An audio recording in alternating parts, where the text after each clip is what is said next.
Hello bankers. तो कैसे हैं आप लोग? I hope you are doing well. तो अगर आप सीआईबी एग्जाम की प्रिपरेशन कर रहे हो और आपका इलेक्टिव सब्जेक्ट सेंट्रल बैंकिंग है, तो आज का सेशन आपके लिए काफ़ी ज़्यादा इंपॉर्टेंट रहने वाला है, क्योंकि इस सेशन के अंदर हम सेंट्रल बैंकिंग के एक important topic reserve bank of India के बारे में पढ़ने वाले हैं। तो इस सेशन को आपको शुरू से लेकर एंड तक ज़रूर देखना है और अपने फ्रेंड्स एंड कलीग साथ भी ज़रूर शेयर करना है, ताकि वो भी इस सेशन का बेनिफिट ले सके। अब फटाफट से बिना किसी देरी के आज के सेशन को स्टार्ट करते हैं। तो सबसे पहले हम थोड़ा-सा रिज़र्व बैंक ऑफ इंडिया के बारे में जान लेते हैं कि रिज़र्व बैंक ऑफ इंडिया क्या है, ये क्या काम करता है। तो देखो, रिज़र्व बैंक ऑफ इंडिया हमारे देश का सेंट्रल बैंक है, जिसको 1934 में reserve bank of India act 1934 पास करके जो है एस्टैब्लिश किया गया था, और इसने 1935 से अपना काम करना स्टार्ट कर दिया था। रिज़र्व बैंक ऑफ इंडिया हमारे देश के अंदर बहुत सारे फंक्शंस परफॉर्म करता है, जिसमें से कुछ इंपॉर्टेंट फंक्शंस है कि रिज़र्व बैंक ऑफ इंडिया हमारे देश की मॉनेटरी अथॉरिटी है, यानी कि ये मॉनेटरी पॉलिसी बनाती है और हमारे देश की मनी सप्लाई को कंट्रोल करती है।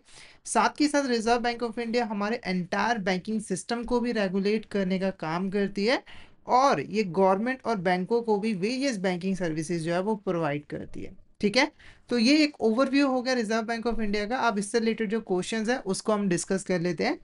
तो आज का फर्स्ट क्वेश्चन देखो, RBI serves as a monetary authority and the regulator of the Indian banking and financial system and operates under the. तो ये जो रिजर्व बैंक ऑफ इंडिया, ये किसके अंडर जो है वो ऑपरेट करती है? तो एक चीज़ मैं आपको बता दूं कि जो रिजर्व बैंक ऑफ इंडिया है वो पहले एक प्राइवेट एंटिटी थी, उसको 1949 में जो है वो नेशनलाइज किया गया था ना, यानी कि 1949 से इसके ऊपर जो ऑनरशिप है वो गवर्नमेंट की है। तो आरबीआई जो है वो गवर्नमेंट के अंडर ऑपरेट करता है। तो क्वेश्चन पूछ रहा है वो डिपार्टमेंट कौन सा है? पहला है ministry of finance government of India, दूसरा है ministry of banking government of India, ministry of credit government of India, या फिर ऑल ऑफ द अबव। तो फटाफट से इस क्वेश्चन का आंसर बताइए। इस क्वेश्चन का आंसर आपको क्या लग रहा है? क्या होगा इस क्वेश्चन का करेक्ट आंसर? जल्दी से बताइए, इस क्वेश्चन का करेक्ट आंसर आपको क्या लग रहा है? तो इस क्वेश्चन का जो करेक्ट आंसर है वो है option A, ministry of finance government of India is a correct answer. ठीक है, नेक्स्ट क्वेश्चन देखो, presidency banks were among the earliest banks in India established during British rule, which of the following was not established as a presidency bank in India. देखो, जब हमारे देश के अंदर banking system की शुरुआत हो रही थी, तो हमारे जो सबसे पहले जो बैंक्स थे उनमें हमारे प्रेसिडेंसी बैंक्स भी आते हैं। इनको ब्रिटिशर्स ने बनाया था ताकि उनको बैंकिंग सर्विसेज वगैरह जो है वो मिल पाए। तो नॉर्मली 3 प्रेसिडेंसी बैंक जो है वो इंडिया के डिफरेंट डिफरेंट एरियाज के अंदर सेटअप किए गए थे। तो क्वेश्चन पूछ रहे हैं कि कौन सा प्रेसिडेंसी बैंक नहीं है? पहला bank of Bengal, bank of Bombay, bank of Madras, या फिर बैंक ऑफ दिल्ली। तो फटाफट से इस क्वेश्चन का आंसर बताइए। इस क्वेश्चन का आंसर आपको क्या लग रहा है? क्या होगा इस क्वेश्चन का आंसर? कौन सा हमारा प्रेसिडेंसी बैंक नहीं है? तो इसका जो करेक्ट आंसर रहेगा वो रहेगा option D, bank of Delhi is a correct answer. तो ये जो प्रेसिडेंसी बैंक थी, इनको लोकल गवर्नमेंट के द्वारा एक स्पेशल चार्टर ग्रांट करके जो है वो बनाया गया था, और इस बैंक के शेयर कैपिटल के अंदर गवर्नमेंट का भी अच्छा खासा कंट्रीब्यूशन जो है वो रहता था। साथ इसीलिए इनको हम सेमी ऑफिशियल स्टेटस भी कहते थे, क्योंकि ये गवर्नमेंट के साथ में मिलकर जो है वो काम करती थी। इन बैंकों के जो बोर्ड ऑफ डायरेक्टर्स होते थे, इसमें गवर्नमेंट अपने बंदे भी अपॉइंट करती थी, ताकि गवर्नमेंट का एक कंट्रोल रह सके इन बैंकों के ऊपर।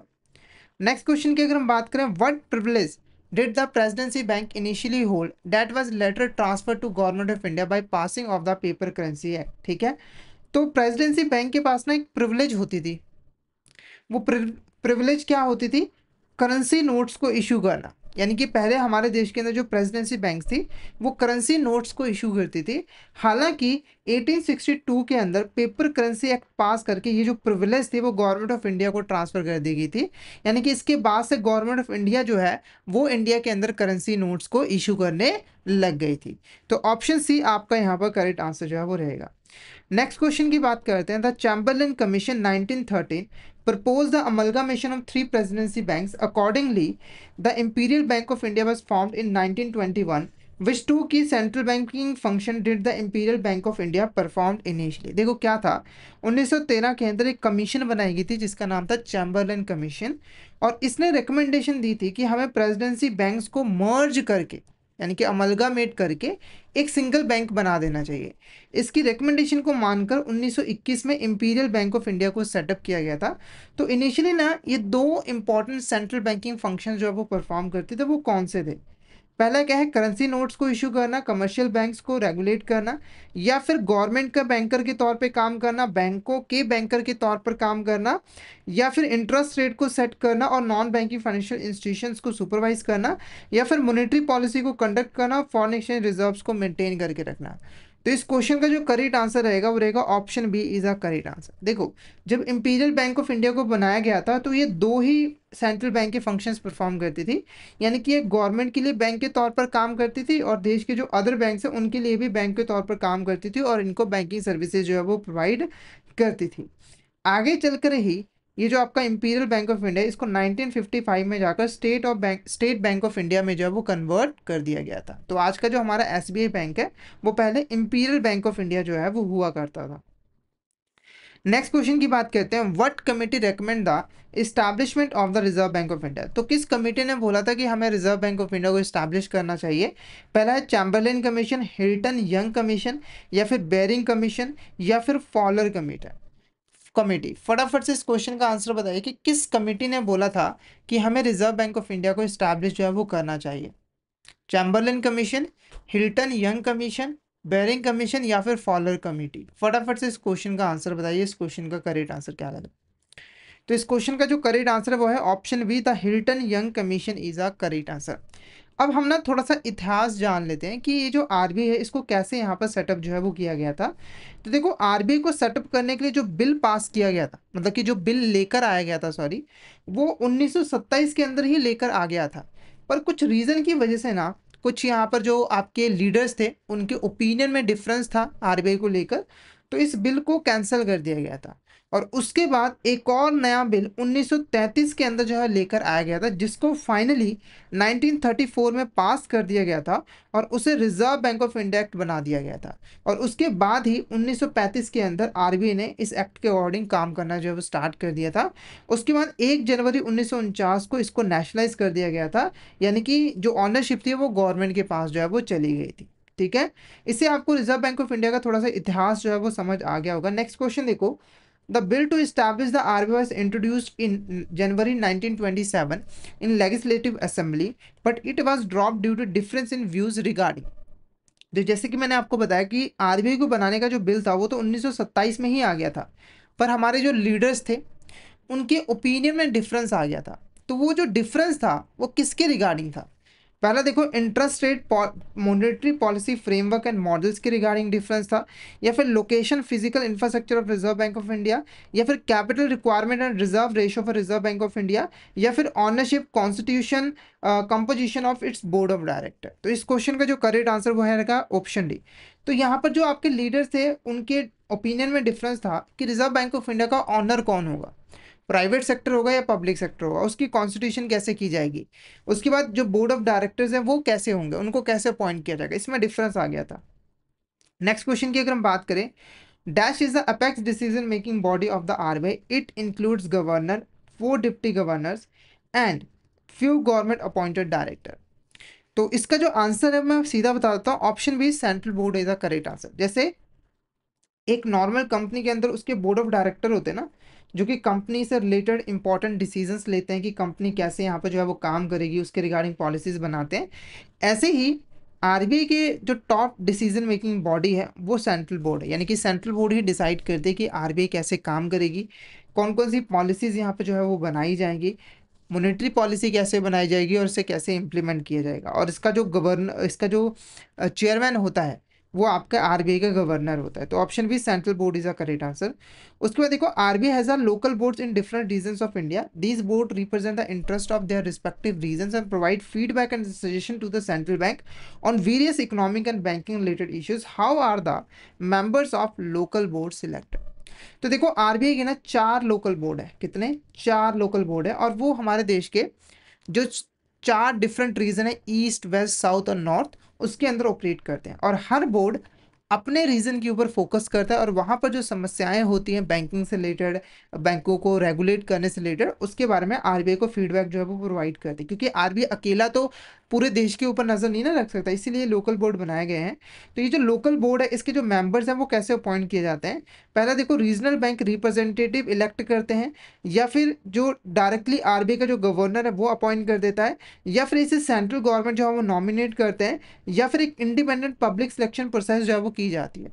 तो इस क्वेश्चन का जो करेक्ट आंसर रहेगा वो रहेगा option C is the correct answer. ठीक है, तो जो आपका सेंट्रल गवर्नमेंट है वो यहाँ पर नॉमिनेट करता है कि लोकल बोर्ड के मेंबर कौन होंगे, उसके डायरेक्टर कौन होंगे। नेक्स्ट क्वेश्चन की बात करते हैं। Dash section RBI act defines the capital of RBI which is 5 crores। ठीक है, तो देखो आरबीआई को बनाने के लिए आरबीआई एक्ट 1934 जो है वो पास किया गया था। ठीक है, तो आरबीआई जो है वो इस एक्ट के अकॉर्डिंग ही काम करता है। तो इस एक्ट का ना एक सेक्शन है जो कि बताता है कि आरबीआई की जो मिनिमम कैपिटल होनी चाहिए वो 5 crore जो है वो होनी चाहिए, इससे कम जो है वो नहीं होनी चाहिए। वो सेक्शन कौन है? सेक्शन 1, सेक्शन 2, सेक्शन 3 या फिर सेक्शन 4? फटाफट से इस क्वेश्चन का आंसर बताइए। इस क्वेश्चन का आंसर आपको क्या लग रहा है? क्या होगा इस क्वेश्चन का करेक्ट आंसर? वो सेक्शन कौन सा है? तो इसका जो करेक्ट आंसर रहेगा वो रहेगा option D, section 4 is a correct answer. Section 4 आपका करेक्ट आंसर जो है वो रहेगा। नेक्स्ट क्वेश्चन की बात करते हैं। Section 8 of RBI act 1934 deals with the composition of central board, the term of office of directors, members of central board include. तो देखो सेक्शन 8 जो है वो बताता है कि जो आरबीआई का सेंट्रल बोर्ड होगा उसके मेंबर्स कितने होंगे और कौन कौन होंगे, उनको कौन अपॉइंट करेगा। तो आपने बताना है कि कौन सा यहाँ पर स्टेटमेंट करेक्ट है। पहला देखो, एक गवर्नर होना चाहिए, 4 डिप्टी गवर्नर्स अपॉइंट किए जाते हैं सेंट्रल गवर्नमेंट के द्वारा, तो ये स्टेटमेंट बिल्कुल करेक्ट है। देखो, एक तो गवर्नर होता है, ठीक है, जो आरबीआई का गवर्नर वो इसका मेंबर होता है और जो मेन बंदा भी होता है। उसके बाद ना डिप्टी गवर्नर को भी इसका मेंबर बनाया जाता है, पर ज्यादा से ज्यादा 4 डिप्टी गवर्नर ही मेंबर बन सकते हैं, उससे कम चलेगा जैसे 3, 2, 1, पर इससे ज्यादा नहीं चलेगा। उसके बाद 4 डायरेक्टर जो है सेंट्रल गवर्नमेंट लोकल बोर्ड से अपॉइंट करता है, ये भी बिल्कुल करेक्ट है। 4 लोकल बोर्ड थे ना, तो उससे से एक मेंबर को इसमें अपॉइंट किया जाता है। उसके बाद सेंट्रल गवर्नमेंट ना वेरियस फील्ड जैसे कि फाइनेंस हो गया, आपका इकोनॉमी हो गया, है ना, वहां से 10 डायरेक्टर्स को अपॉइंट किया जाता है, तो ये भी बिल्कुल करेक्ट है। और 2 गवर्नमेंट ऑफिशियल को भी नॉमिनेट करता है सेंट्रल गवर्नमेंट, तो ये भी बिल्कुल करेक्ट है। तो इस क्वेश्चन का आंसर ऑप्शन भी रहेगा। ठीक है, तो ये तो हुए मेंबर्स। अब टर्म ऑफ ऑफिस की बात करें तो गवर्नर और डिप्टी गवर्नर 5 साल के लिए नॉर्मली अपॉइंट किए जाते हैं, और जो डायरेक्टर्स होते हैं वो 4 साल के लिए।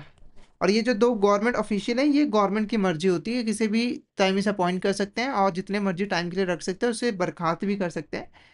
और एक चीज़ मैं आपको बता दूं कि आरबीआई के जितने भी मेंबर्स हैं उन सभी को सेंट्रल गवर्नमेंट कभी भी बर्खास्त कर सकती है उसकी ड्यूटी से। नेक्स्ट क्वेश्चन की बात करते हैं। According to section 17 the business that can be undertaken by RBI includes following.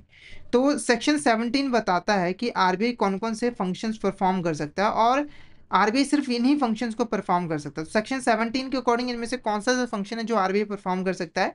पहला, acceptance of deposit from central state governments bank local authorities, बिल्कुल करेक्ट है। जो आरबीआई है वो बेसिकली बैंकों के लिए भी बैंक का काम करता है और गवर्नमेंट के लिए भी बैंक का काम करता है, तो वो एक्सेप्ट करता है। उसके बाद rediscount bills promissory note grant loans to banks, ये भी बिल्कुल करेक्ट है कि जो आरबीआई है वो बैंकों को डायरेक्टली लोन भी दे सकता है, या फिर वो उनके जो बिल्स डिस्काउंट किए गए उनको रीडिस्काउंट करके बैंक को इमीडिएटली बेसिस पे फंड भी प्रोवाइड कर सकता है। और ये फॉरेन एक्सचेंज को परचेज सेल भी कर सकता है। तो ऑप्शन डी आपका यहाँ पर करेक्ट आंसर रहेगा। All of the is the correct answer.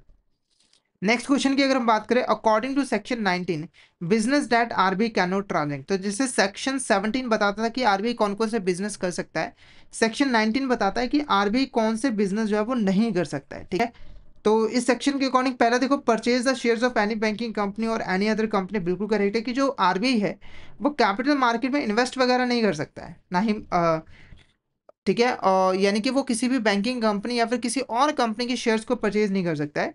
उसके बाद आरबीआई किसी भी तरह की कमर्शियल, इंडस्ट्रियल या अदर एक्टिविटीज़ को भी परफॉर्म नहीं कर सकता, यानी कि वो किसी गुड्स में डीलिंग नहीं कर सकता है, कोई इंडस्ट्री में डीलिंग नहीं कर सकता है डायरेक्टली। उसके अलावा extending loans and advances to any entity other than banks, ये भी बिल्कुल करेक्ट है कि जो आरबीआई है वो बैंकों के अलावा डायरेक्टली किसी को भी लोन्स एंड एडवांसेस नहीं देता है, तो ये भी नहीं कर सकता है। उसके बाद अलाउ इंटरेस्ट ऑन डिपॉजिट और करंट अकाउंट, ये भी बिल्कुल करता है। नॉर्मली आरबीआई के पास जो डिपॉजिट्स होते हैं ना उसके ऊपर आरबीआई कोई भी इंटरेस्ट जो है वो पे नहीं करता है, तो ये बिल्कुल करेक्ट है। तो ऑप्शन भी आपका करेक्ट आंसर रहेगा। नेक्स्ट क्वेश्चन की अगर हम बात करें, which authority possesses the power to remove the governor, deputy governor और any other director of the Reserve bank of India as well as any member of local board from the their respective office according to section 11 of the RBI act. ठीक है, तो मैंने जैसे आपको शुरुआत में बताया था कि सेंट्रल गवर्नमेंट के पास पावर है कि वो जब चाहे आरबीआई के किसी मेंबर को या फिर लोकल बोर्ड के किसी मेंबर को उसके ऑफिस से बर्खास्त कर सकती है, उसको काम से निकाल सकती है, और ये पावर उसे आरबीआई एक्ट के सेक्शन 11 के अंदर जो है वो मिलती है। तो इस क्वेश्चन का जो करेक्ट आंसर रहेगा वो सेंट्रल गवर्नमेंट आपका करेक्ट आंसर रहेगा। Option C, central government is the correct answer. Next question की बात करते हैं, what is the primary purpose of section 18A in the RBI act. तो सेक्शन 18A का क्या मतलब है? देखो, reserve bank of India mainly RBI act 1934 को फॉलो करके अपना काम जो है वो करता है, फंक्शंस को परफॉर्म करता है। तो सेक्शन 18A कहता है कि अगर आरबीआई ने आरबीआई एक्ट की प्रोविजंस को फॉलो करके कोई भी लोन्स एंड एडवांसेस दिया है तो उसको क्वेश्चन नहीं किया जा सकता है। यानी कि ये नहीं कहा जा सकता है कि ये जो लोन है वो इनवैलिड है। आप मान लो किसी और लॉ को लेकर आ रहे हो और उसके बोल रहे हो कि इस लॉ के अकॉर्डिंग ये लोन तो इनवैलिड है, तो ऐसा नहीं हो सकता है। अगर आरबीआई ने आरबीआई एक्ट 1934 को फॉलो करते हुए लोन दिया है तो उसको कोई क्वेश्चन कर ही नहीं सकता है, वो वैलिड ही माना जाएगा।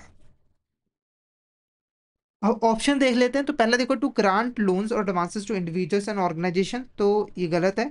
To ensure that loans and advances granted by RBI under the RBI can not be question invalidated based on other laws, तो ये ऑप्शन भी आपका करेक्ट आंसर रहेगा, यही प्राइमरी पर्पस होता है।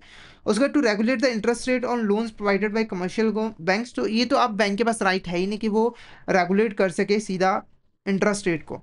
To establish the RBI authority over the local banking board, तो ये भी गलत है, तो ऑप्शन भी आपका करेक्ट आंसर रहेगा। उसके बाद देखो, what is the meaning of legal tender character of currency notes according to section 26। तो अगर हम यहाँ पर सेक्शन 26 की बात करें तो हमारे जो करेंसी नोट्स होते हैं ना जिनको आरबीआई इशू करता है उसके अंदर लीगल टेंडर कैरेक्टर होता है।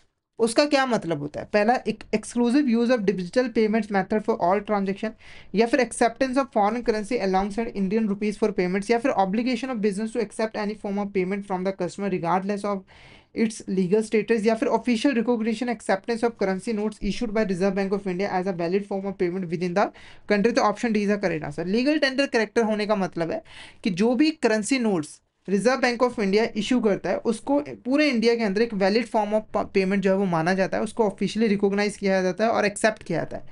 तभी तो आजकल आप कोई भी पैसा देते हो सामने वाले बंदे को तो वो मना नहीं कर सकता कि मुझे ये पैसा नहीं चाहिए, क्योंकि ऐसा कोई करेगा तो उसके ऊपर पेनल्टी जो है वो लगती है। जैसे रिसेंट टाइम में आपने देखा होगा कि कोई 10 रुपए के सिक्के लेने से मना करा, उनको लगता है कि 10 रुपए का सिक्का जो है वो नकली था।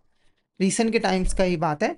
तो ऐसा नहीं हो सकता, क्योंकि अगर वो सिक्का असली है, आरबीआई ने इशू किया, तो कोई भी उसे लेने से मना नहीं कर सकता, क्योंकि वो official recognized valid form of payment है पूरे इंडिया के अंदर। ठीक है, नेक्स्ट बात करते हैं, according to section 26 every bank note shall have a legal tender at any place in India in payment for the amount express therein shall be guaranteed by. अब आपके दिमाग में क्वेश्चन आएगा कि सर एक चीज बताइए कि जो नोट आरबीआई इशू करता है उसको वैलिड फॉर्म ऑफ पेमेंट पूरे इंडिया के अंदर क्यों माना जाता है, उसे क्यों ऑफिशियली रिकॉग्नाइज किया जाता है, एक्सेप्ट किया जाता है? इसके पीछे का रीजन होता है कि उस नोट के ऊपर जो भी अमाउंट एक्सप्रेस की होती है ना उसकी गारंटी दी जाती है सेंट्रल गवर्नमेंट के द्वारा। जैसे अगर आपके पास 100 रुपये का नोट है ना, तो आपको सेंट्रल गवर्नमेंट वादा कर रही है कि आपको 100 रुपये मिलेगा। अब चाहे आप दुकान से 100 रुपये की चीज़ खरीद लो, या फिर आप बैंक में जाकर 100 रुपये जमा करवा दो, या फिर आप गवर्नमेंट से डायरेक्ट मांग लो, तो वो आपको यहाँ पर मिलेगा ही मिलेगा। इसीलिए लीगल टेंडर करेक्टर, इसीलिए इसके अंदर लीगल टेंडर करेक्टर जो है वो पाया जाता है। ठीक है, नेक्स्ट क्वेश्चन की बात करते हैं, according to which section the assets of issue department shall consist of gold coin, gold bullion, foreign securities, rupee coins and rupee securities to such aggregate amount is not less than total of the liabilities of the issue department. देखो, RBI का एक department है issue department. इस department का जो main काम है वो है करेंसी नोट्स को इशू करना। मैं बार बार वर्ड यहाँ पर नोट्स यूज कर रहा हूँ, इसका मतलब है 1 रुपए के जो सिक्के हैं वो यहाँ पर reserve bank of India issue नहीं करता बल्कि गवर्नमेंट इशू करती है। ठीक है, तो ये जो इशू डिपार्टमेंट है ना, इसकी जो एसेट्स हैं वो कभी भी उसकी लाइबिलिटी से कम नहीं होनी चाहिए। अब इशू डिपार्टमेंट की एसेट में क्या क्या चीजें आ सकती है, तो इसके अंदर gold coin, gold bullion, foreign securities, rupee coins और रुपी सिक्योरिटीज आ सकती हैं। ठीक है, तो ठीक है, और लाइबिलिटीज क्या होती है? तो बेसिकली जो notes reserve bank of India issue करता है वही उसकी लाइबिलिटीज होती है। तो किसी भी टाइम उसकी जो एसेट है वो लाइबिलिटी से कम जो है वो नहीं होनी चाहिए। ठीक है, नॉर्मल केसेस में भी ऐसा चलता है कि जैसे हमारे पास अगर कोई भी प्रॉपर्टी है, कुछ भी है, तो एक बंदा वही सॉल्वेंट माना जाता है जिसकी एसेट ज़्यादा है और उसकी जो लाइबिलिटीज़ है वो कम है। तो इस क्वेश्चन का जो करेक्ट आंसर रहेगा वो रहेगा यहाँ पर section 33 is a correct answer. Section 33 आपका यहाँ पर करेक्ट आंसर जो है वो रहेगा। क्लियर है आपको यहाँ तक? कोई भी डाउट हो तो आप चैट बॉक्स में मैसेज करके पूछ सकते हो, और क्लियर हो गए तो एक बार मैसेज करके जरूर बता दीजिएगा कि आपको यहाँ तक क्लियर जो है वो हो गया है। अब बढ़ते हैं नेक्स्ट क्वेश्चन की तरफ। नेक्स्ट क्वेश्चन हमारा देखो क्या है। Which of these section deals with hybrid or composite instrument having a component of money market investment or securities market instrument or a component of insurance or any other instrument falls within the jurisdiction of RBI, SEBI, IRDA और PFRDA? तो ये काफी interesting question है। तो देखो सबसे पहले हमारे देश के अंदर हमारा जो फाइनेंशियल सिस्टम है ना वो बहुत बड़ा है। फाइनेंशियल सिस्टम के अंदर बहुत सारी चीजें आ जाती हैं, जैसे कि इसके अंदर आपका बैंकिंग आ जाता है, इसके अंदर आपका इंश्योरेंस आ जाता है, इसके अंदर आपका यहाँ पर कैपिटल मार्केट आ जाता है, इसके अंदर आपका यहाँ पर फिक्स्ड इनकम मार्केट आ जाता है। और इनको रेगुलेट करने के लिए हमारे पास डिफरेंट डिफरेंट इंस्टीट्यूशन है, जैसे कि आरबीआई जो है वो बैंकिंग को रेगुलेट करती है, आईआरडीए जो है वो यहाँ पर इंश्योरेंस को रेगुलेट करती है, कैपिटल मार्केट को सभी रेगुलेट करती है। अब कई बार क्या होता है कि इन मार्केट्स के अंदर जो इंस्ट्रूमेंट ट्रेड किए जाते हैं वो कई बार हाइब्रिड इंस्ट्रूमेंट निकलते हैं, यानी कि उसके अंदर एक से ज़्यादा कैरेक्टरिस्टिक्स होते हैं। जैसे एग्जांपल के लिए मान के चलिए यूएलआईपी, यूनिट लिंक्ड इंश्योरेंस प्लान, इसके बारे में आपने ज़रूर सुना होगा। इसके अंदर आप जो भी प्रीमियम पे करते हो उसके दो हिस्से किए जाते हैं। जैसे आपने 50,000 रुपये प्रीमियम पे किया, दो हिस्से किए, एक 25,000, एक 25,000। एक हिस्सा जाता है लाइफ इंश्योरेंस पॉलिसी के लिए और एक हिस्सा जाता है मार्केट के अंदर इन्वेस्टमेंट करने के लिए।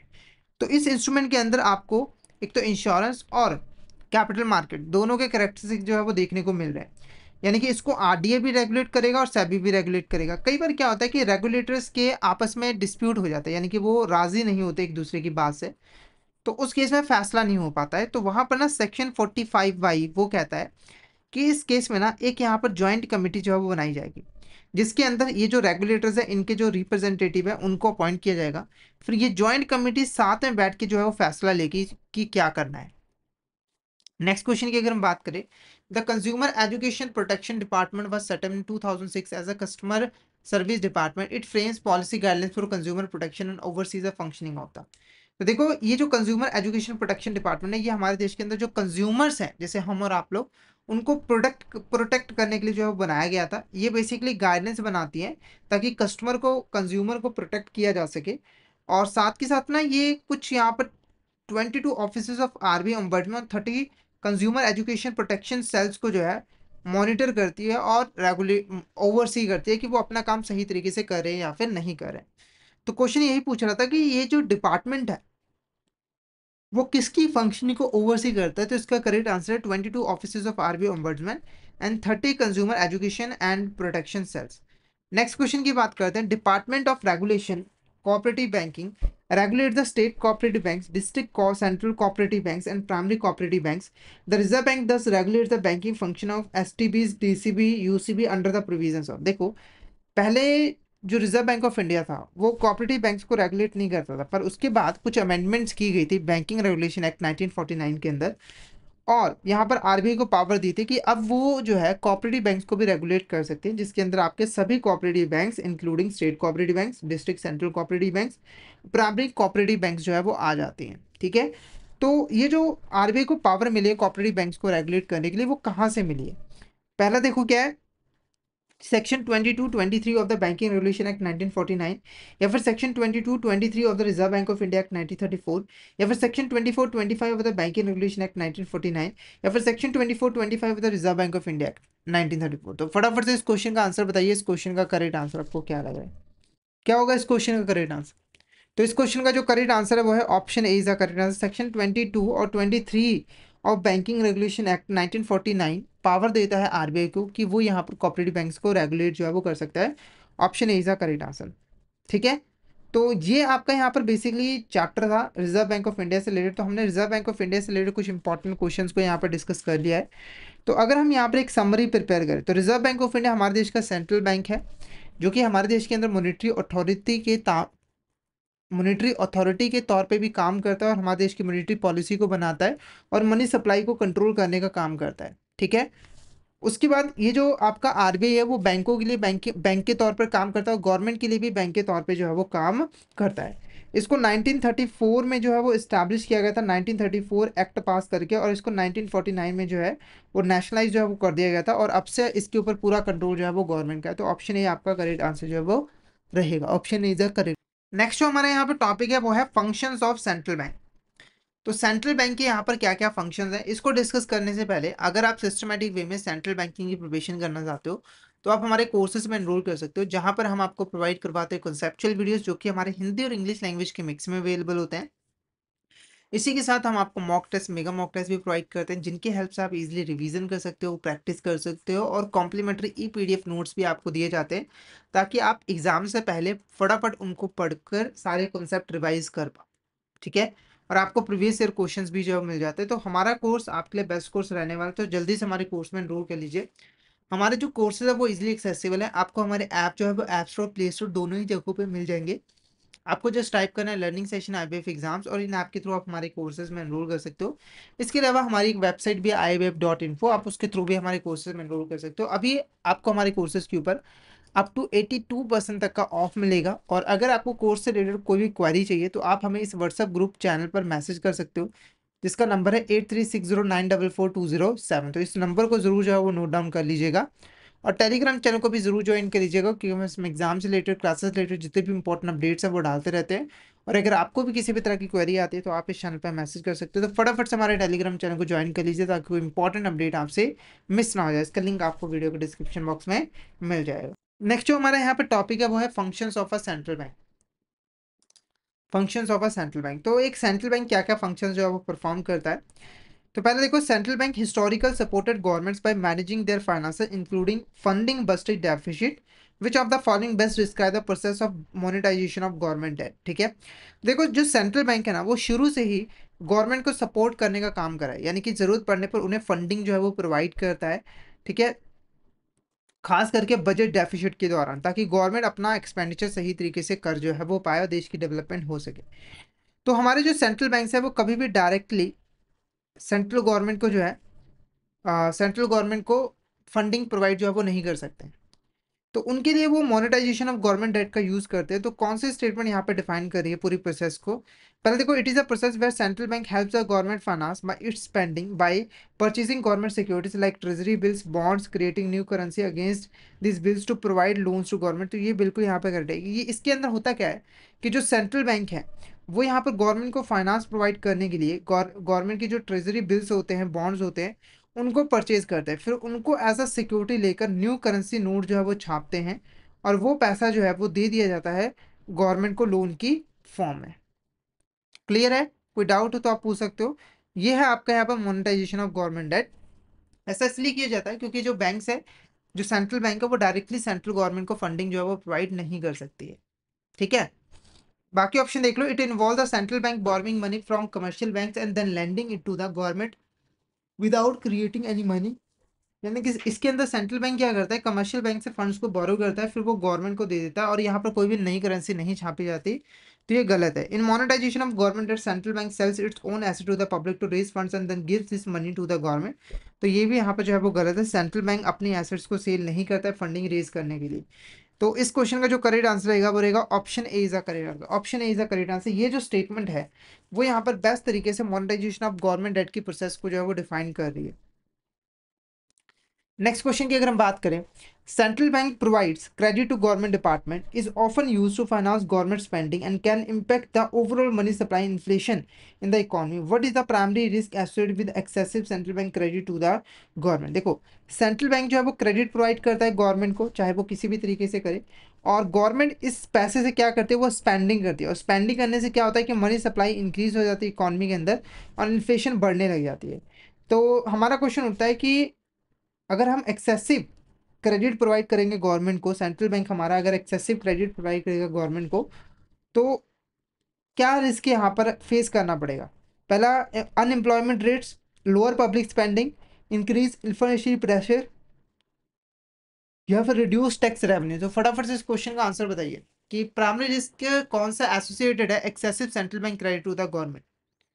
तो इसका जो करेक्ट आंसर रहेगा वो रहेगा option B is the correct answer. जो पब्लिक स्पेंडिंग है ऑप्शन सी आपका यहाँ पर करेक्ट आंसर रहेगा कि इन्फ्लेशन प्रेशर जो है वो बढ़ जाएगा, क्योंकि देखो अगर इकोनॉमी के अंदर मनी सप्लाई इंक्रीज होती है तो मनी सप्लाई इंक्रीज होने के पास वजह से लोगों के पास पैसा आएगा, लोगों के पास पैसा आएगा तो वो ज़्यादा गुड्स और सर्विसेज की डिमांड करेगा, और जब वो ज़्यादा गुड्स और सर्विसेज की डिमांड करेंगे तो अल्टीमेटली वो महंगी हो जाएंगी और हमारे देश के अंदर जो इन्फ्लेशन है वो यहाँ पर आ जाएगा। तो ऑप्शन सी आपका इस क्वेश्चन का करेक्ट आंसर जो है वो रहेगा।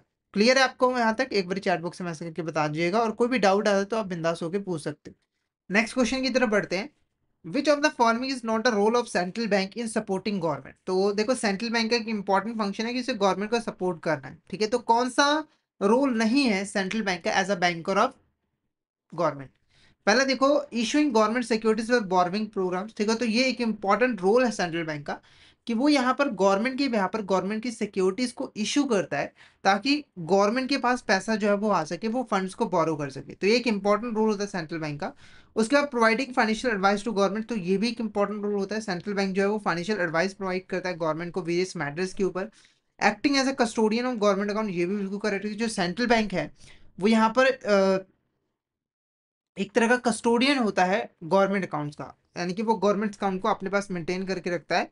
Directly funding budget deficit through loans, ठीक है, डायरेक्टली यहाँ पर बजट डेफिसिट की फंडिंग प्रोवाइड करना लोन के थ्रू, तो ये गलत है। ये रोल जो है वो नहीं होता, क्योंकि जो सेंट्रल बैंक है ना वो डायरेक्टली बजट डेफिसिट के लिए फंडिंग नहीं दे सकता है, यानी कि वो गवर्नमेंट डेट को मोनेटाइज जरूर कर सकता है, पर डायरेक्टली वो फंड्स जो है वो प्रोवाइड नहीं कर सकता, यानी कि लोन जो है वो नहीं दे सकता है। उसके बाद देखो, which statement is false about the relationship between central bank and the government? तो इसमें से कौन सी स्टेटमेंट है जो कि सेंट्रल बैंक और गवर्नमेंट के बीच में जो रिलेशनशिप होता है उसके बारे में गलत है? पहला देखो, central bank can act independently from the government in some cases. जो सेंट्रल बैंक है वो कुछ मामलों के अंदर गवर्नमेंट से इंडिपेंडेंट होकर काम करती है, यानी कि उन्हें गवर्नमेंट से परमिशन लेने की जरूरत नहीं होगी। उसके बाद तो ये स्टेटमेंट यहाँ पर बिल्कुल करेक्ट है, ये फॉल्स बिल्कुल भी नहीं है। The government appoints the central bank governor and board of member, ये भी बिल्कुल करेक्ट है। Central bank primary objective support the government economic agenda, तो ये गलत है। देखो सेंट्रल बैंक का प्राइमरी ऑब्जेक्टिव ये नहीं है कि उसे गवर्नमेंट के एजेंडे को सपोर्ट करना है। उसका पर्पज है कि देश के अंदर मनी सप्लाई को कंट्रोल में रखा जाए, इन्फ्लेशन को कंट्रोल में किया जा सके, ठीक है।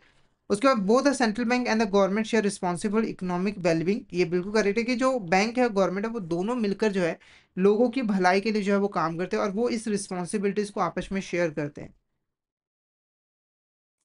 ठीक है। क्लियर है आपको यहाँ तक? कोई डाउट हो तो आप पूछ सकते हो, अगर क्लियर हो गया तो अगर मैसेज करके जरूर बता दीजिएगा कि आपको यहाँ तक क्लियर जो है वो हो गया।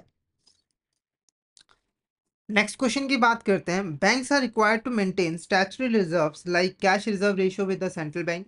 These reserves known as statutory reserves. What is the primary purpose of the bank maintaining statutory reserve within the central bank? ठीक है, तो देखो बैंकों को बहुत सारे स्टैट्यूटरी रिजर्व जो है मेंटेन करके रखने पड़ते हैं, जिसमें से दो इंपॉर्टेंट रिजर्व है, सीआरआर और एसएलआर, ठीक है। सीआरआर के अंदर क्या होता है कि बैंकों को अपने टोटल डिपॉजिट का एक सर्टेन परसेंटेज आरबीआई के पास जो है वो रिजर्व करके रखना पड़ता है, ताकि इमरजेंसी के टाइम आरबीआई उसे फंडिंग जो है वो प्रोवाइड कर सके।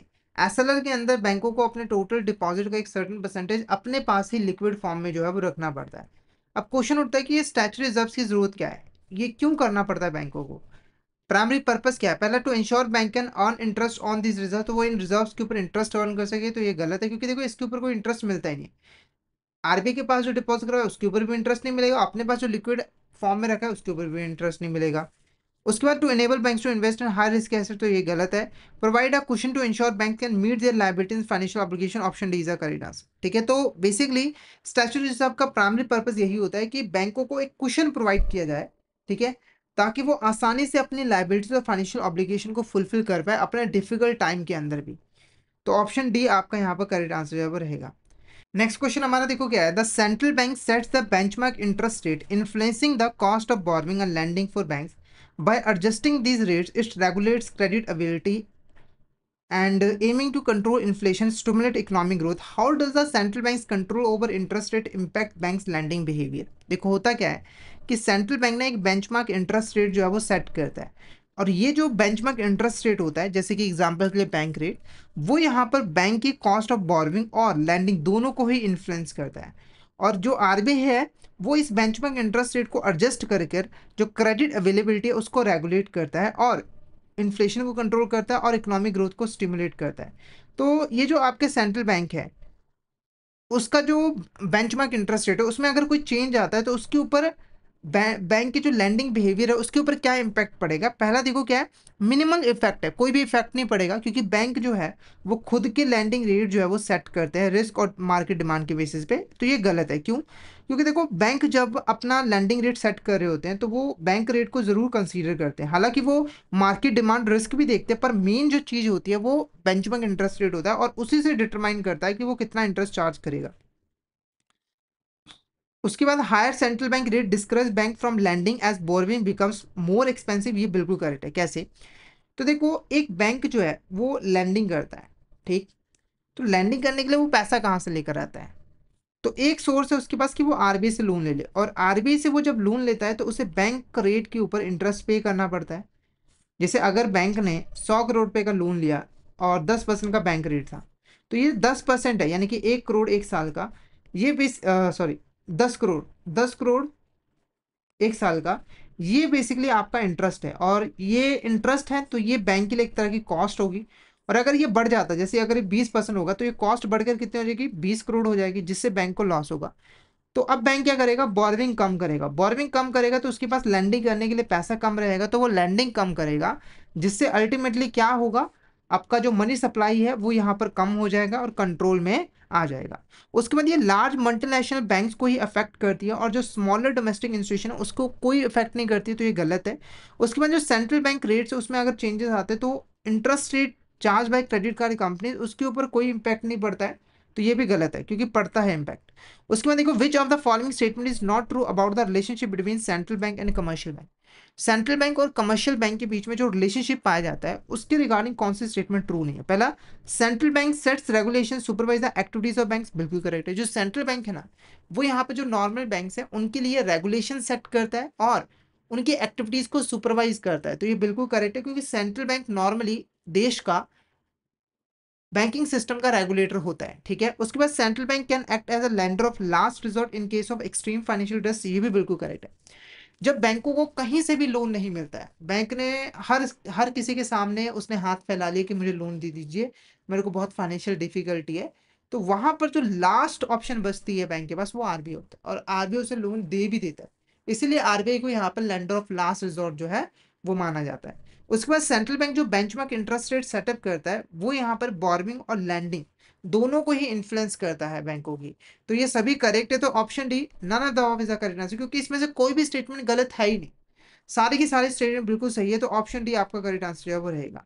नेक्स्ट क्वेश्चन की अगर हम बात करें, open market operations are key tool used by central banks to control the money supply influence the interest rate in the economy. Open market operations involve the buying and selling of government securities such as treasury bills and bonds by the central bank in the open market. Which open market operation decrease the money supply in the economy? देखो, जब central bank को money supply को कम या ज्यादा करना होता है ना, तो वो ओपन मार्केट ऑपरेशंस का यूज करते हैं। ओपन मार्केट ऑपरेशन के अंदर जो आरबीआई है वो बेसिकली गवर्नमेंट के यहाँ पर गवर्नमेंट की जो सिक्योरिटीज है, गवर्नमेंट के जो फाइनेंशियल इंस्ट्रूमेंट है उसको सेल परचेज करता है फाइनेंशियल मार्केट्स के अंदर, और उससे वो मनी सप्लाई को जो है वो कंट्रोल करता है, ठीक है।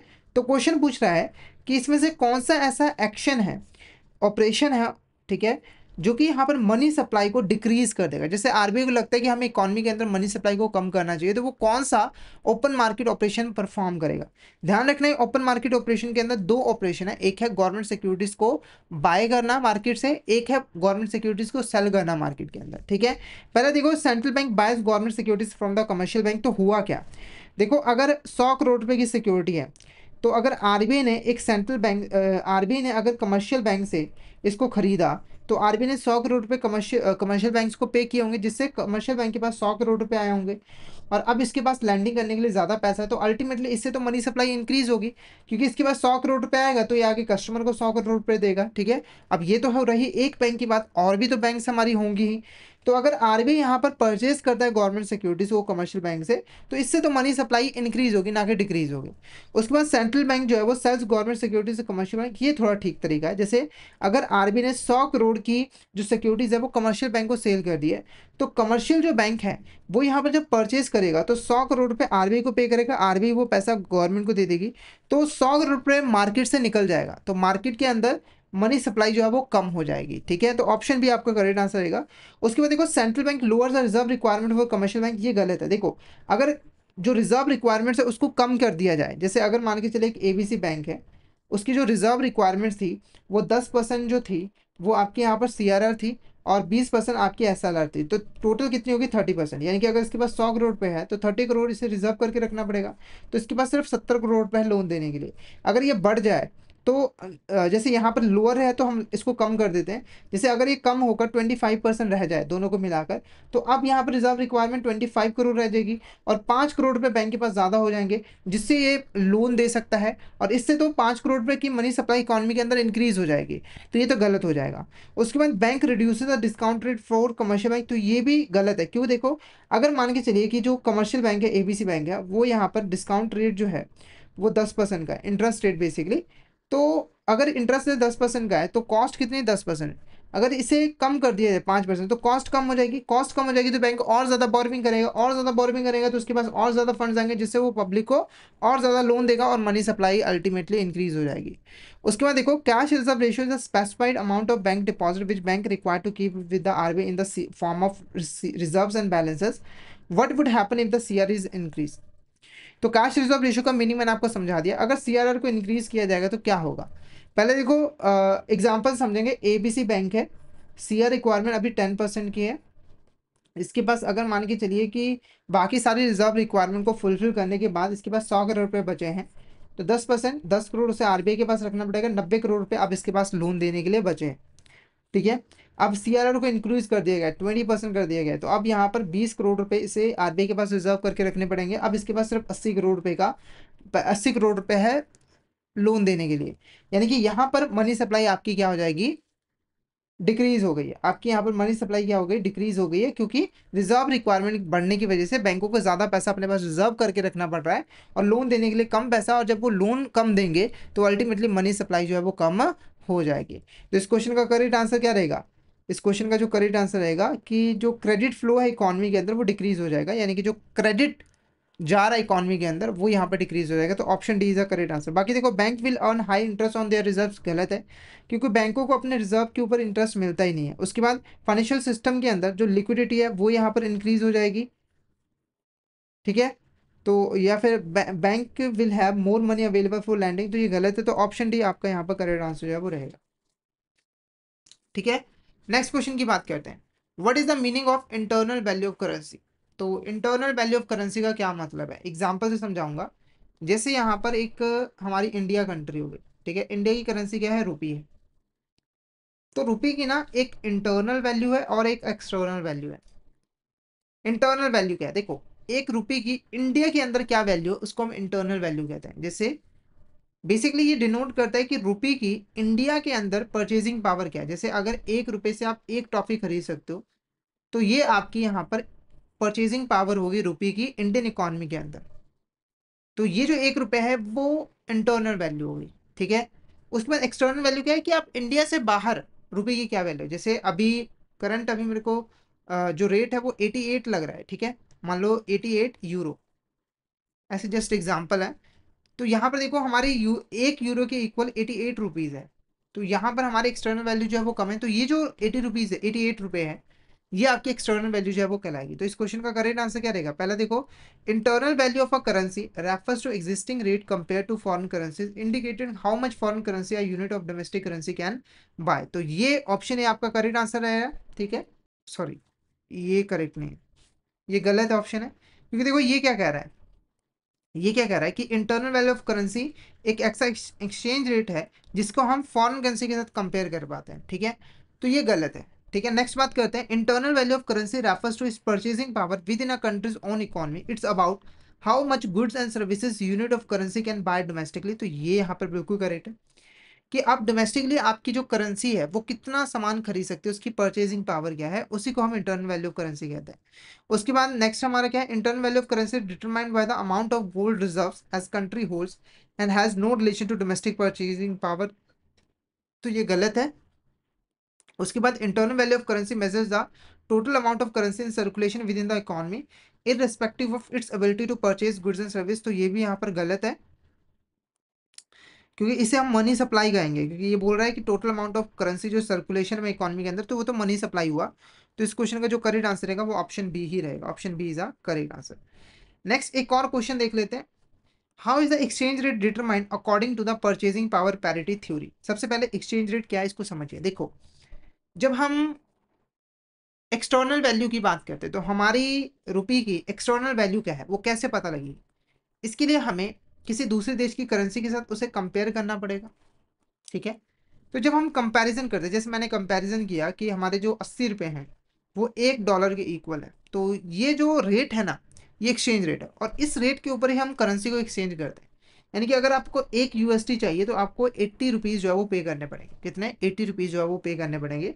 तो ये जो एक्सचेंज रेट है ना वो कैसे डिटरमाइन होता है, तो बेसिकली देखो, यहाँ पर एक हमारी थ्योरी है, वो है परचेजिंग पावर पैरिटी थ्योरी। इसके अंदर ना हम बेसिकली देखते हैं कि जो दो डिफरेंट करेंसीज को हम आपस में कंपेयर करें, जिसका हम एक्सचेंज रेट डिटरमाइन करना चाहते हैं, उसकी परचेजिंग पावर जो है वो क्या है। जैसे अगर मान के चलिए एक बर्गर है, एक यहाँ पर बर्गर है, ठीक है, इसको हमारे देश के अंदर हम 20 रुपए में खरीद पाते हैं, ठीक है, और वही सेम बर्गर यूएसए के अंदर 10 रुपए में खरीद सकते हैं। तो इसका मतलब क्या हुआ कि हमारा जो 2 रुपए है वो यूएसडी डॉलर 1 रुपए के इक्वल है, क्योंकि देखो इसकी जो परचेजिंग पावर है और इसकी जो परचेजिंग पावर है वो सेम है। ठीक है, तो यहाँ पर जो एक्सचेंज डिटरमाइन होगा वो 2:1 होगा, यानी कि 1 रुपए डॉलर तो 2 रुपए रुपीज। क्लियर है आपको यहाँ तक? तो इसका करेक्ट आंसर क्या रहेगा? ऑप्शन बी आपका करेक्ट आंसर रहेगा। उसके बाद देखो, by comparing the interest rate between two countries, तो ये तो गलत है। उसके बाद by analyzing the balance of trade payment between two countries, by examining the historical exchange rate trends between two countries, तो क्या लग रहा है आपको इसका करेक्ट आंसर क्या रहेगा? सॉरी, मैंने पहले ही आपको आंसर बता दिया, ऑप्शन बी आपका करेक्ट आंसर जो है वो रहेगा। एक और क्वेश्चन देख लेते हैं। एक और क्वेश्चन देख लेते हैं। Depreciation of a currency refers to decrease in the value of country's currency relative to one or more foreign currency. Currency depreciation can occur due to various factors including economic condition, interest rate differentials, political instability and changes in market sentiment. What is the main risk associated with rapid depreciation of a currency? देखो हुआ क्या, currency depreciation का मतलब है कि जब हमारी currency की जो वैल्यू है वो कम हो रही है एज कंपैरिजन टू बाकी देश की करेंसी। जैसे कई बार आपने सुना होगा कि रुपया गिर गया डॉलर के कंपैरिजन में, इसका मतलब क्या है कि हमारी रुपीस की वैल्यू और ज़्यादा कम हो गई डॉलर की कंपैरिजन में। जैसे पहले अगर मान के चले कि 80 रुपये इजिकल टू 1 USD था, अब 90 रुपये इजिकल टू 1 USD है, तो यहाँ पर हमारी करेंसी की जो वैल्यू है वो डेप्रिशिएट हो गई है as comparison to USD dollar. अब इसके कई सारे नुकसान होते हैं कंट्री को, तो कौन सा नुकसान नहीं है वो क्वेश्चन पूछ रहा है। पहला, इंक्रीज एक्सपोर्ट, नहीं, क्वेश्चन पूछ रहा है कि क्या मेन रिस्क यहाँ पर एसोसिएटेड है अगर करेंसी की वैल्यू जो है वो लगातार डेप्रिशिएट होती रहती है। एक्सपोर्ट इंक्रीज हो जाते हैं, टूरिज्म बिजनेस रिड्यूस हो जाता है, फॉरेन इन्वेस्टमेंट इंप्रूव हो जाती है, या फिर इन्फ्लेशन एंड इकोनॉमिक इंस्टेबिलिटी आ जाती है। तो इसका करेक्ट आंसर रहेगा option D is the correct answer. ठीक है, इन्फ्लेशन और इकोनॉमिक इंस्टेबिलिटी जो है वो आ जाती है। जैसे आपने कई बार देखा होगा कि कुछ देश आपने देखे होंगे जहां पर एक नोटों का बंडल है, इतना मोटा यहाँ पर नोटों का जो है वो बंडल है, और उससे आप 1 किलो आलू खरीद पा रहे। जैसे मेरे को रिसेंट में मैंने एक कंट्री की केस स्टडी देखी थी, देखा करो अच्छी रहती है। वहां पर मतलब लोग रद्दी के भाव करेंसी नोट वहां पर बिक रही थी, क्योंकि इतनी मोटी मोटी जो गड्डियां थी ना उसकी वैल्यू जीरो जीरो तो नहीं थी, बहुत कम हो गई थी। ऐसा इसलिए हुआ था क्योंकि एक तो उनकी वैल्यू बहुत कम कम हो रही थी करेंसी की, ऊपर से उनकी सरकार ने भी बेवकूफ़ों वाला जो है वो कदम उठा लिया कि उन्होंने करेंसी नोट छाप दिए। उनको लगा कि अगर हम करेंसी नोट छाप देंगे तो गरीबी दूर हो जाएगी, पर ऐसा नहीं होता है भाई। जैसे हम भी छोटे होते थे तो मेरे दिमाग में भी क्वेश्चन आता था कि भाई अगर इंडिया के पास नोट छापने की मशीन है तो वो नोट क्यों नहीं छापती है, नोट छाप तो लोगों को बांट दे। पर अब जाके पता लगा कि ऐसा क्यों नहीं होता था, क्योंकि देखो नोट छापने से कुछ नहीं होने वाला, क्योंकि रिसोर्सेज तो हमारे पास उतने हैं। जैसे अगर आपके पास 1 किलो आलू पड़े हैं, तो अब आपके पास जितने भी पैसे हो आप खरीद तो 1 किलो आलू ही सकते हो। जैसे अगर दो लोग यहाँ पर लड़ रहे हैं, कह रहे हैं कि मैं खरीदूंगा मैं खरीदूंगा, अब 1 किलो आलू है, वो आपस में लड़ते रहे, बाद में धीरे धीरे क्या होगा, आलू के प्राइसेस बढ़ते जाएंगे बढ़ते जाएंगे बढ़ते जाएंगे, तो हाँ, पैसों की जो वैल्यू है वो कम हो जाएगी। ठीक है, तो इससे इकोनॉमी के अंदर इंस्टेबिलिटी वगैरह जो है वो आ जाती है। तो ऑप्शन डी आपका यहाँ पर करेक्ट आंसर जो है वो रहेगा। तो आई होप आपको यहाँ तक क्वेश्चन जो है वो क्लियर हो गए होंगे। तो यहाँ पर हमने बेसिकली सेंट्रल बैंकिंग के कुछ इंपॉर्टेंट क्वेश्चंस को जो है वो डिस्कस किया है। मेनली हमने रिजर्व बैंक ऑफ इंडिया के बारे में पढ़ा और सेंट्रल बैंक के फंक्शंस के बारे में भी जो है वो पढ़ा, क्योंकि वो भी हमारा रिजर्व बैंक ऑफ इंडिया के अंदर ही आ जाता है। तो इससे आपको एक आइडिया हो गया होगा कि रिजर्व बैंक ऑफ इंडिया क्या है, क्या काम करता है, ठीक है, उसकी क्या क्या फंक्शंस हैं, सेंट्रल बैंक क्या फंक्शंस परफॉर्म करता है, वो सारे आपको क्लियर जो है वो हो गए होंगे। ठीक है। तो आज का सेशन फिर हम यहीं पे ओवर करते हैं। अगर आपको आज का सेशन अच्छा लगा तो सेशन को लाइक कर देना, हमारे चैनल को सब्सक्राइब कर देना और शेयर जरूर कर देना अपने फ्रेंड्स के साथ, कलीग्स के साथ, ताकि वो भी इस सेशन का बेनिफिट जो है वो ले सके। और ऐसी और अपकमिंग क्लासेस को ज्वाइन करने के लिए हमारे यूट्यूब चैनल को सब्सक्राइब कर लेना, नोटिफिकेशन बेल भी जरूर दबा देना और हमारे कोर्सेज को तो ज़रूर एनरोल कर लेना। अभी हमारे कोर्सेज के ऊपर काफ़ी ज़्यादा डिस्काउंट ऑफर चल रहे हैं, जो कि लिमिटेड टाइम पीरियड के लिए आपको अप टू 82% तक का यहाँ पे डिस्काउंट जो है मिल जाएगा। आपको कोर्स की डिटेल्स के लिए हमारे व्हाट्सएप ग्रुप को ज्वाइन करना है, जिसका नाम है 8360944207। और इसके ऊपर आपको हमारे कोर्सेज की जो डिटेल्स है, डिस्काउंट ऑफर्स हैं, वो सारे मिल जाएंगे। तो इसको ज़रूर ज्वाइन कर लेना, ठीक है। और इसके अलावा हमारी एचआरएम की भी क्लासेस होगी। अगर आप एचआरएम आपका इलेक्टिव सब्जेक्ट है तो उसकी भी ऑलरेडी 2 क्लासेस हमारी हो चुकी है, परफॉर्मेंस मैनेजमेंट, एम्प्लॉय मोटिवेशन, तो उसको भी ज़रूर जाकर देख लेना। वो आपको हमारे यूट्यूब चैनल के वीडियो सेक्शंस में मिल जाएंगे। और ऐसे ही जो बाकी इलेक्टिव सब्जेक्ट्स हैं, जैसे कि आपका रूरल बैंकिंग हो गया, आईटी और डिजिटल बैंकिंग हो गया, वो भी उनकी क्लासेस भी मैं लेकर आता रहूँगा इसी फॉर्मेट के अंदर, जहाँ पर हम लोग इंपॉर्टेंट टॉपिक्स के इंपॉर्टेंट क्वेश्चंस को डिस्कस करेंगे। तो आपको मेरे साथ यहाँ पे जो है वो बने रहना है। और अगर मेरा पढ़ाना आपको अच्छा लगता है तो आपने कमेंट बॉक्स में ऐसे करके ज़रूर बताना है कि आपको क्या चीज़ यहाँ पर अच्छी लगती है, ठीक है। और अगर कोई चीज़ नहीं भी समझ आ रही है तो आप पूछ सकते हो, हम उसका आंसर जो है वो कर देंगे, ठीक है। तो आज का सेशन फिर हम यहीं पे ओवर करते हैं। तो thank you so much everyone, मिलते हैं नेक्स्ट क्लास में।